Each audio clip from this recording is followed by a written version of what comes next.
마태복음 4장 18절부터 25절까지 말씀, 저와 여러분이 한 절씩 교독하겠습니다. 갈릴리 해변에 다니시다가 두 형제 곧 베드로라 하는 시몬과 그의 형제 안드레가 바다에 그물 던지는 것을 보시니 그들은 어부라.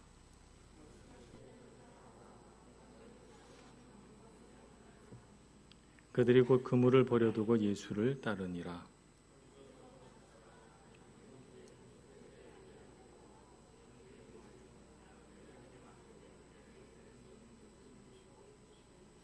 그들이 곧 배와 아버지를 버려두고 예수를 따르니라.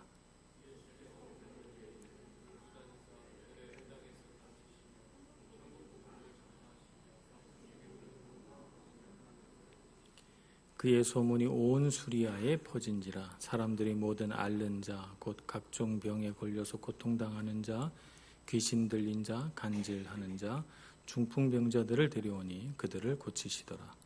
갈릴리와 데가볼리와 예루살렘과 유대와 요단강 건너편에서 수많은 무리가 따르니라. 아멘. 마태복음 4장은 예수님의 시험 이야기로부터 시작이 돼서 예수님께서 어떻게 복음을 최초로 전파하시고 또 어떻게 제자를 부르시는가 하는 것들을 서술하고 있습니다. 오늘은 예수님께서 제자를 부르시는 그 부분, 그리고 뒤이어서 예수님께서 어떻게 세상에 기적을 행하시며 예수님의 그 공생의 사역들을 최초로 펼쳐나가시는가 하는 것을 우리가 보면서 그 위에 벌어질 예수님의 놀라운 일들을 기대하는 마음으로 오늘 말씀을 묵상하고자 합니다.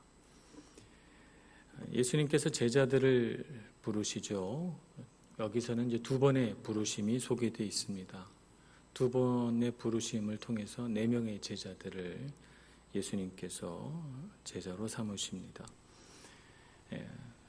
두 사람씩 형제이기 때문이죠. 그런데 이 두 번의 부르심을 잘 살펴보면 이 부르심의 과정이 동일한 것을 금세 알 수 있습니다. 오늘 말씀을 보면 베드로라는 시몬과 그 형제 안드레가 바다에 그물 던지는 것을 보시니 라고 했습니다. 보시고 19절 말씀하시되 나를 따라오라 라고 부르시고, 또 그 부르심에 따라서 그들이 20절 그들이 곧 그물을 버려두고 예수를 따르니라고 했습니다. 이 부르심보다 더 간단하게 야고보와 요한의 부르심을 언급하고 있는데요. 그들은 아버지 세베대와 함께 배에서 그물 깁는 것을 보시고 그리고 부르시니 그들이 배와 아버지를 버려두고 예수를 따르니라, 이렇게 되어 있습니다. 그러니까 하나의 동일한 과정, 보시다, 부르시다, 또 버려두다, 따르다 라고 하는 이 과정이 두 번 반복되고 있는 것입니다. 보시고 부르시는 분은 예수님이시지요. 또 버려두고 따르는 사람은 제자입니다. 예수님에게 있어서 이 부르심이라고 하는 것이 오늘 본문의 말씀처럼 그냥 길 가다가 눈에 띄는 사람 아무나 부르시는 것으로 생각해서는 안 되겠습니다. 왜냐하면 예수님께서 정말 그렇게 무작위로 부르신 것이 아님을 우리가 분명히 알기 때문에 그렇습니다. 예수님은 한 사람 한 사람에게 관심을 가지시고 예수님의 뜻하신 것을 이미 마음에 다 계획해 놓으시고 제자들을 한 사람씩 부르십니다. 우리가 보통 제자를 삼을 때는 제자들이 뛰어나기를 원합니다. 특별한 능력과 지혜가 있는 사람들을 불러서 제자들이 훌륭한 제자 되기를 바라죠. 그렇다 그러면 제자를 부를 때 지식이 뛰어나다든지 학벌이 높다든지 집안이 좋다든지 혹은 세상의 지위가 높다든지 이런 제자를 부르면 예수님은 금세 유명해지실 것입니다. 그리고 제자들이 뛰어난 것으로 인해서 스승인 예수님을 더욱 사람들이 칭송할 것입니다. 그런데 예수님은 오늘 그 부르심의 과정들을 보건대 그런 어떤 특별한 능력을 제자의 자격으로 생각하시지 않는 것 같습니다. 평범한 어부들을 부르시죠. 그들은 예수님의 제자로서 부르심 받기에는 왠지 부족해 보입니다. 그래서 먹고 사는 일이 어부인, 그것이 주업인 사람들이고 무엇을 공부하거나 예수님의 말씀을 깊이 묵상하거나 율법의 말씀에 정통한 학자는 아니었습니다. 오히려 예수님은 마태복음 8장 19절에 보면 서기관 같은 사람이 나와서 내가 주를 따르겠다라고 말씀을 드렸더니 예수님은 여우도 굴이 있고 새들도 자기 보금자리가 있지만 나는 머리 둘 곳이 없다고 말씀하시면서 그의 제자 되겠다는 요청을 완곡하게 거절하십니다. 그런데 예수님은 분명히 기준이 있으셨을 것입니다. 왜냐하면 오늘 말씀에 보면 예수님께서 보시고 부르셨지 안 보시고 무작위로 그냥 아무나 부르신 것이 아님을 분명하게 보여주시기 때문입니다. 보시고 부르셨습니다. 그럼 예수님께서 보신 것은 무엇일까요? 누가복음 5장에 보면 예수님의 그 베드로 부르신 사건이 마태복음보다 조금 더 자세히 설명되어 있습니다. 밤새도록 고기를 잡았지만 잡지 못하고 피곤하여 돌아가는 이 베드로의 배를 빌려서 예수님은 해변가에 배를 띄워 놓으시고 해변에 늘어선 사람들을 말씀으로 가르치십니다. 그리고는 말씀을 마치신 후에 베드로를 향해 돌아서십니다. 깊은 데로 가서 그물을 던지라 이렇게 말씀하시죠. 누가복음 5장 5절에 보면 시몬은 이렇게 대답합니다. 선생님, 우리들이 밤이 새도록 수고하였으되 잡은 것이 없지만 그렇게 말씀하시니 말씀에 의지하여 그물을 던지겠습니다. 이렇게 고백합니다. 분명히 예수님은 베드로를 보셨습니다. 말씀을 가르치시기 위하여 베드로의 배를 빌리셨지만 그것은 우연이 아니셨고 베드로를 부르기 위한 하나의 과정으로서도 오늘 예수님은 그곳에 계셨던 것입니다. 그래서 말씀을 가르치신 후에 베드로를 주목하여 보시고 그 보셨을 때는 밤새도록 고기를 잡지 못한 그의 피곤함과 그로 인한 그의 마음의 낙심을 보셨던 것입니다. 그래서 깊은 데로 가서 그물을 던지라 이렇게 말씀하시는 것이죠. 그물을 던지자마자 밤새도록 그물질해도 한 마리도 잡히지 않던 고기가 그물에 가득 잡혀 배가 물에 잠길 정도로 그렇게 많은 고기를 잡게 됩니다. 그 순간 베드로는 주님 앞에 엎드려 이렇게 고백합니다. 주여 나를 떠나소서 나는 죄인으로소이다. 이렇게 고백합니다. 예수님께서 보신 것은 베드로 마음속에 있는 가난함인 것을 우리는 알아야 되겠습니다. 그는 실제로 물질적으로 가난했습니다. 그의 가난은 단순히 먹고 살 것이 부족한 가난이라기보다는 참 땀 흘려 수고했는데도 수고한 만큼 얻지 못하는 그 심령의 가난함입니다. 그래서 수고해도 얻지 못해서 마음이 낙심이 되고 마음이 핍절하게 된 그의 마음, 그 가난을 보신 것이죠. 예수님은 그 마음의 영적인 가난함도 보셨습니다. 죄인으로서 살아가는 그의 탄식과 그 죄인으로 살아가는 그의 괴로움을 보셨던 것입니다. 그래서 그를 보시고 예수님께서 보셨다는 것은 단순히 베드로의 얼굴을 보셨다는 것이 아니라 그의 내면의 깊은 곳을 예수님께서 보시고 부르신 것입니다. 세베대의 두 아들도 그렇게 보시고 부르셨습니다. 그 두 아들은 아버지와 함께 배에 올라앉아 그물을 깁고 있었습니다. 이 부르신 장면은 다른 곳에서 길게 설명되어 있지 않으니까 우리가 상상하는 수밖에 없습니다만 필경이 두 젊은 사람들은 평생을 이렇게 그물 깁고 살겠구나. 그물을 이렇게 기워서 그물을 내려서 고기를 잡으면 또 찢어지고 또 저 찢어진 그물을 또 깁고 이런 것을 평생 반복하며 살겠구나. 그들의 마음에 수고는 있으나 열매는 없는 가난한 마음, 그 마음으로 자신들의 인생에 대해 아무 소망이 없는 그들의 영적인 가난함을 보시고 세베대의 두 아들 야고보와 요한도 부르시게 된 것입니다. 그러니 예수님의 제자 부르시는 기준은 세상의 지식이나 지혜나 지위나 명망이 아니라 예수님의 기준은 단 한 가지, 마음의 가난함입니다.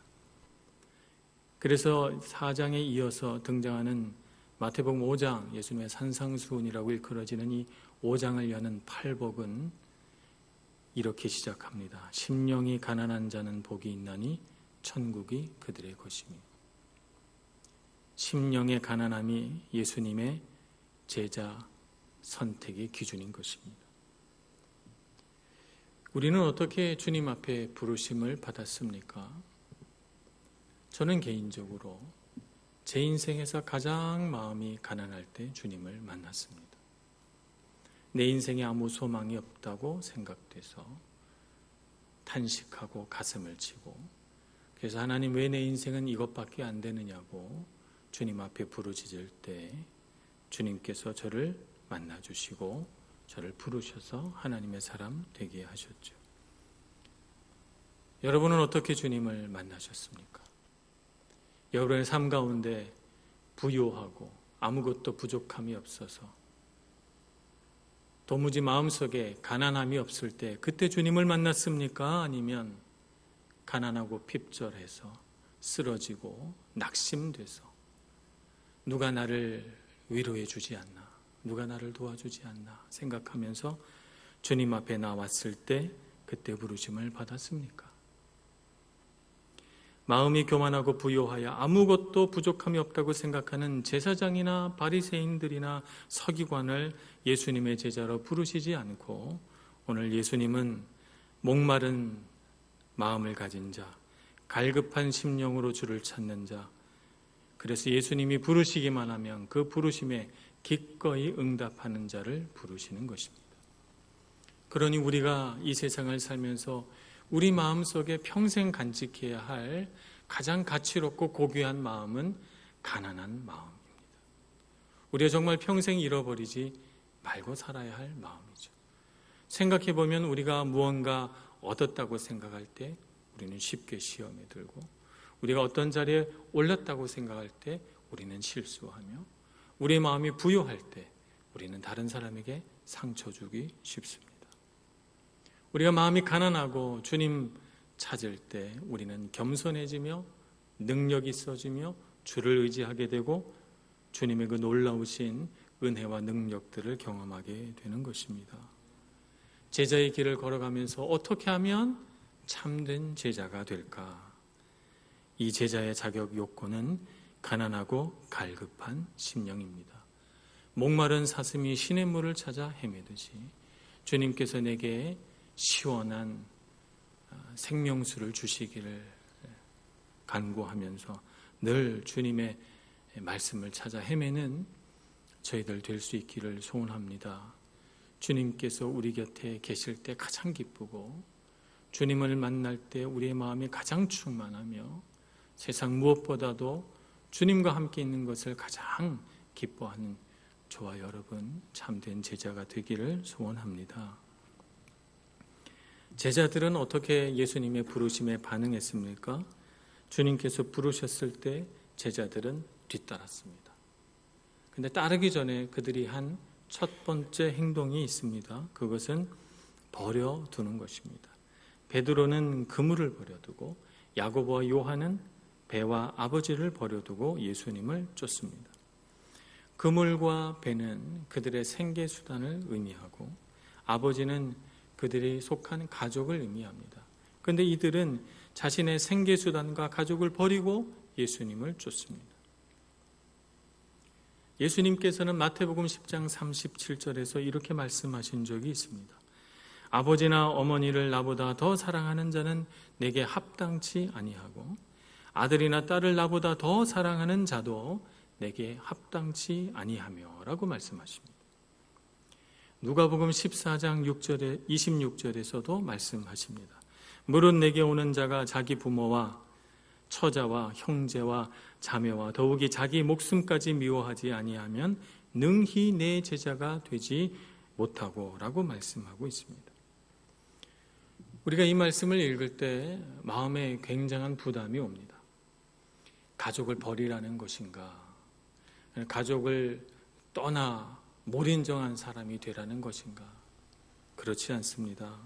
예수님은 결코 우리가 가족에 대해서 몰인정하고 냉담하고 무책임한 사람이 되라고 이런 말씀을 하신 것이 아닙니다. 분명히 십계명에 부모를 공경하라 라고 되어 있지 않습니까?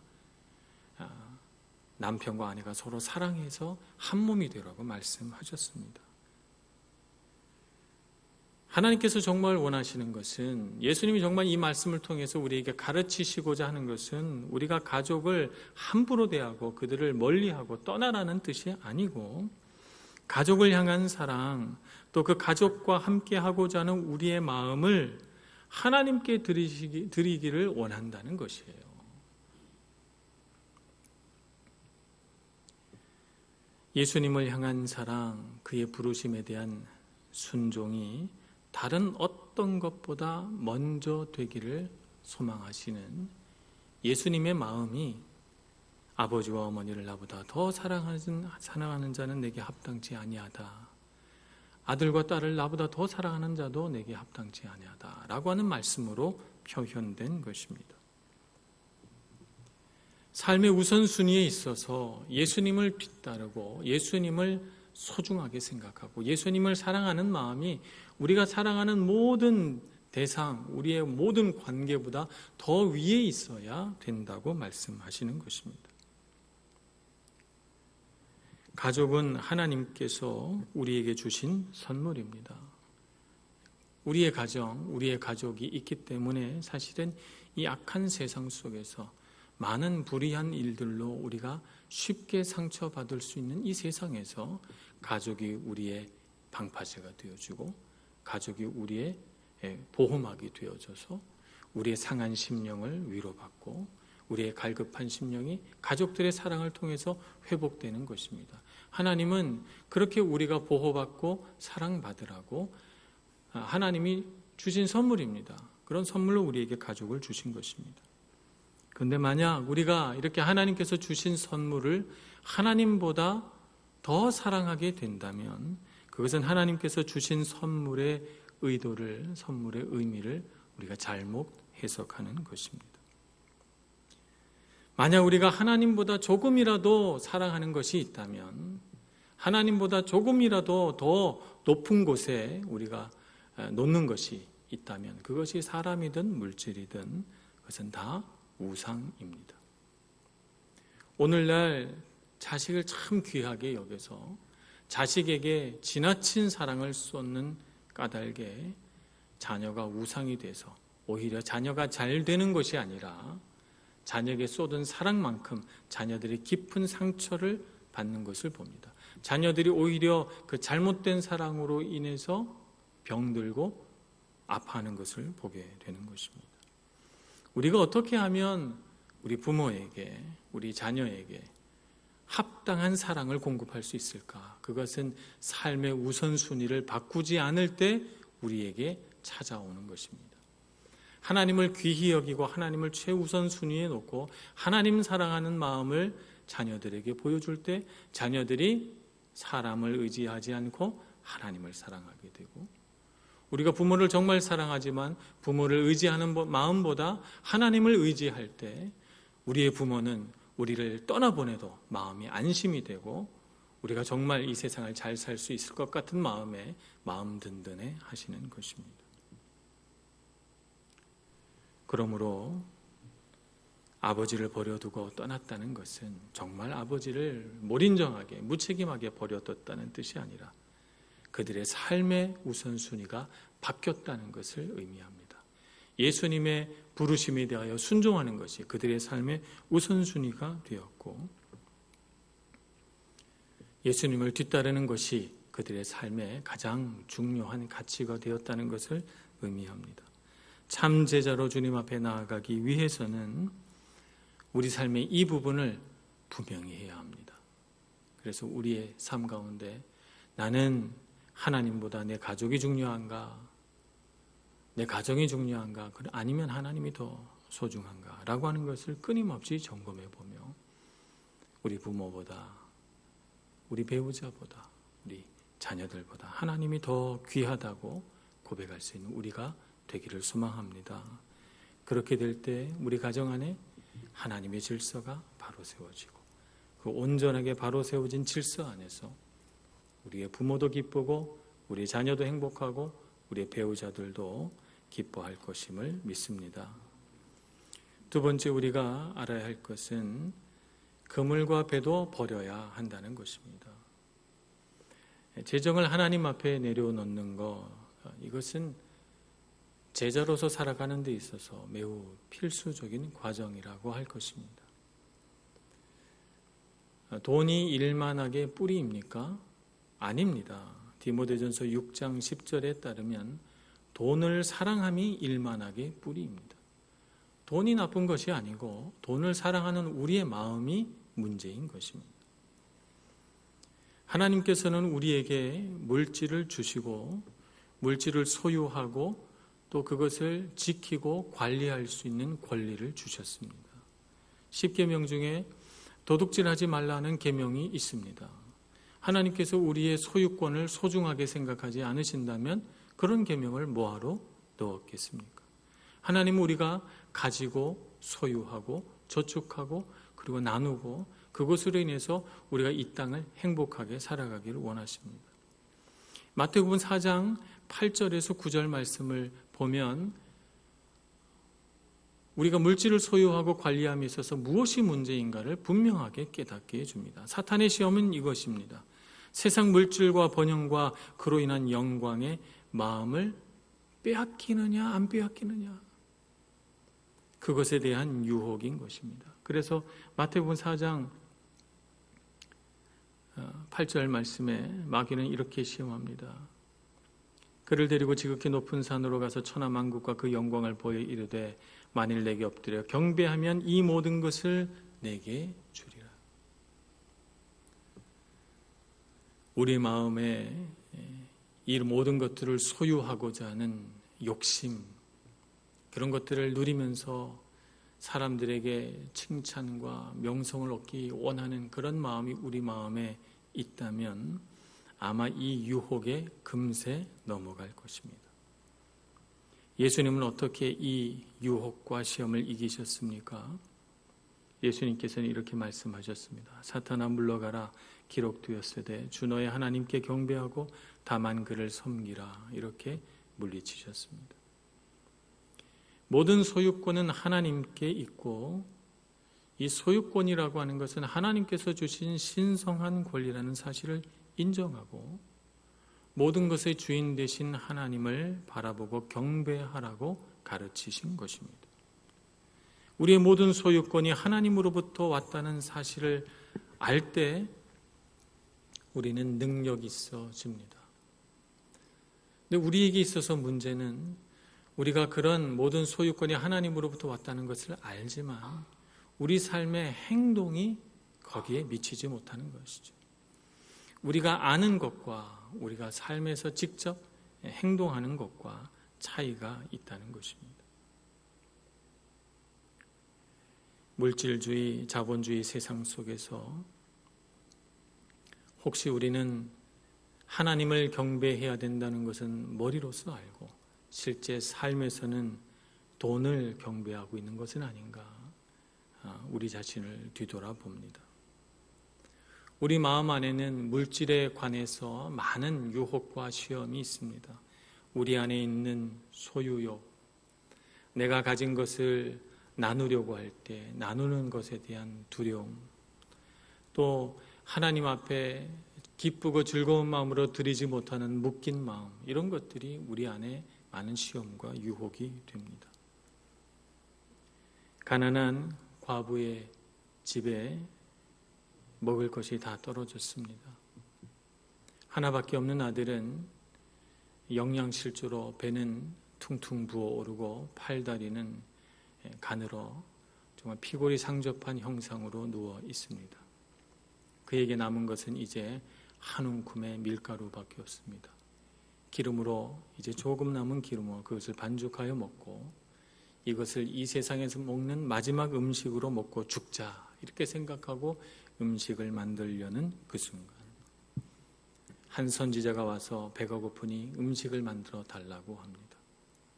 기가 막힌 상황이죠. 그 선지자 엘리야가 피골이 상접한 아들을 보지 못했습니까? 이제 먹고 죽자라고 생각하는 그 비장한 각오를 몰라서 그렇게 합니까? 아닙니다. 정말 먹고 죽을 수밖에 없는 아주 소량의 음식밖에 없어도 그것을 하나님을 위하여 드릴 수 있느냐 없느냐를 테스트해 보는 것입니다. 이렇게 이 과부가 하나님 앞에 드리자라고 생각해서 아들과 자신이 먹을 그 음식을 선지자 엘리야를 위하여 대접했을 때 밀가루가 담겨 있던 그 그릇에 밀가루가 가득 차게 되고 아무리 포도 쓰지 않고 아무리 기름을 써도 멈추지 않는 놀라운 축복이 그 가정 가운데 일어납니다. 그렇습니다. 우리가 가진 것이 하나님의 것이고 하나님의 능력 안에 있다고 생각하면 우리는 물질이 없는 것에 대한 두려움에서 벗어납니다. 우리는 우리가 마음대로 쓰지 못하는 것에 대한 그런 속상한 마음에서 벗어날 수 있습니다. 하나님께 무엇이든지 구할 수 있게 되고 주님께서 주시는 것을 누리면서 기적과 같은 삶의 풍요로움에 우리는 감탄하게 됩니다. 그러므로 우리가 제자가 되고자 할 때 우리가 우리 마음대로 쓰고 싶은 권리, 하나님 앞에 돌아서서 하나님 몰래 내 것을 갖고 싶은 모든 우리의 욕구를 예수님 앞에서 또 하나님 앞에서 포기할 때 우리의 삶에는 놀랍게도 하나님이 우리의 공급자 되시며 우리가 바라는 그 모든 것들을 넉넉하게 채워주시며 누르고 흔들어 차고 넘치도록 부어주시는 하나님이심을 경험하게 됩니다. 물질에 묶이지 마시고 하나님 앞에 버리심으로 오히려 하나님 안에서 놀라운 은혜로 되돌아오는 하나님의 능력을 경험하는 저와 여러분 되기를 소망합니다. 베드로와 안드레, 야고보와 요한은 자신의 생업을 다 내어놓고 예수님을 쫓습니다. 예수님의 사역 어느 가운데 예수님의 시험 받으셨던 40일을 제외하고 예수님이 굶으셨다는 소식이 있습니까? 오히려 너무 잘 드셔서 잘 먹는다는 걸로 비난을 받으시기는 할지언정 굶으셨다는 이야기는 없습니다. 어디를 가든지 하나님은 잘 수 있는 집을 주시고 먹을 수 있는 넉넉한 식량을 주시고 아무 것에도 부족함이 없게 하셨습니다. 우리도 이 세상을 예수님처럼 살 수 있기를 소망합니다. 주님께서 우리를 부요하게 해 주실 줄 믿습니다. 그러므로 우리 삶의 우선순위에 하나님보다 물질이 더 높은 곳에 있지 않기를 소원합니다. 그것을 내려놓기를 원하는 것입니다. 우리가 주님을 뒤따른다고 할 때 우리가 이와 같은 것들을 버려두고 주님을 쫓아야 합니다. 그래서 한 제자가 주님 앞에 나와서 내가 주님을 따르겠습니다마는 먼저 내 아버지를 장사하고 뒤따르게 해 주옵소서라고 했을 때 주님께서는 죽은 자는 죽은 자가 장사 지내게 하고 너는 나를 따르라 라고 말씀하셨습니다. 주님을 뒤따르는 것이 우리에게 가장 소중하고 가치로운 일 되기를 소원합니다. 예수님께서는 이제 두루 다니시며 사역하십니다. 가르치시고 전파하시고 고치시죠. 예수님께서 두루 다니셨다는 것은 산책하듯이 여기저기 다니셨다는 것이 아닙니다. 두루 다니셨다는 것은 예수님께서 많은 사람들을 만나셨다는 것입니다. 만나셔서 대화를 나누시고 하나님의 말씀을 가르치셨습니다. 그리고 하나님 나라의 기쁜 소식을 전파하셨죠. 그래서 사람들로 하여금 하나님의 원리 원칙이 무엇인가를 알게 해서 삶의 질서가 세워지게 하고 그들의 상한 심령 가운데 기쁜 소식을 전하여 소망 있는 삶을 살아가게 하셨습니다. 도무지 예수님을 믿지 못하는 그들에게 하나님의 능력을, 기적을 일으키셔서 보여주심으로 그들의 하나님 나라의 놀라운 능력들을 보고 예수님 안에 있는 그 모든 선한 것들을 바라고 또 그것을 쫓도록 만드셨습니다. 그래서 예수님은 사람의 영적인 필요뿐만 아니라 사람의 육적인 필요, 그 두 가지 모두를 다 채워주시면서 이 땅을 사역하시며 다니시기 시작했습니다. 이것은 흡사 마태복음 4장 16절에서 인용한 이사야서의 말씀과 동일한 것을 보게 됩니다. 흑암에 앉은 백성이 큰 빛을 보았고 사망의 땅과 그늘에 앉은 자들에게 빛이 비치었도다 하였느니라 하신 말씀이 그대로 응답된 것을 보게 되는 것입니다. 이런 주님을 보면서 두 종류의 사람이 생겨납니다. 하나는 제자, 하나는 무리입니다. 이 둘이 같은 점은 예수님을 바라보고 예수님을 쫓고 따르고 있다는 사실입니다. 다른 점은 예수님을 따르는 목적이 다르다는 것입니다. 예수님의 제자는 예수님을 따릅니다.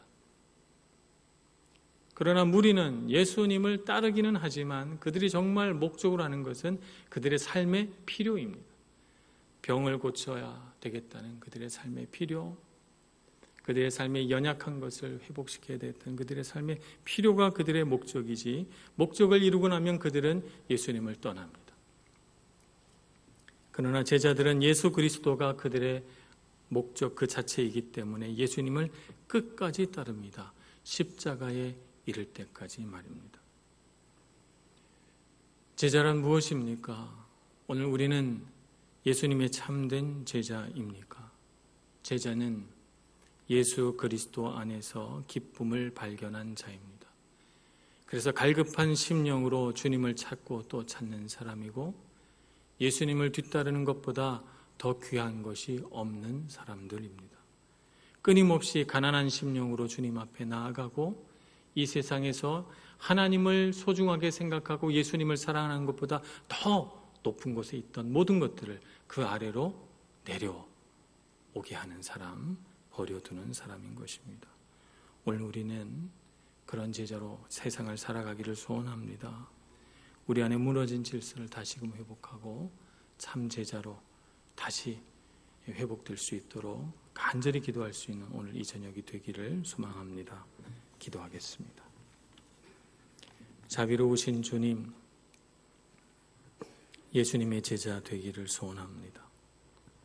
우리 마음속에 하나님께서 주신 질서가 무너져서 삶의 우선순위가 뒤죽박죽 되어서 혼란함 가운데 탄식할 때 주님 오셔서 우리를 불러주시니 감사합니다. 주님의 부르심에 모든 것을 버려두고 뒤따르는 저희들 되게 하여 주옵소서.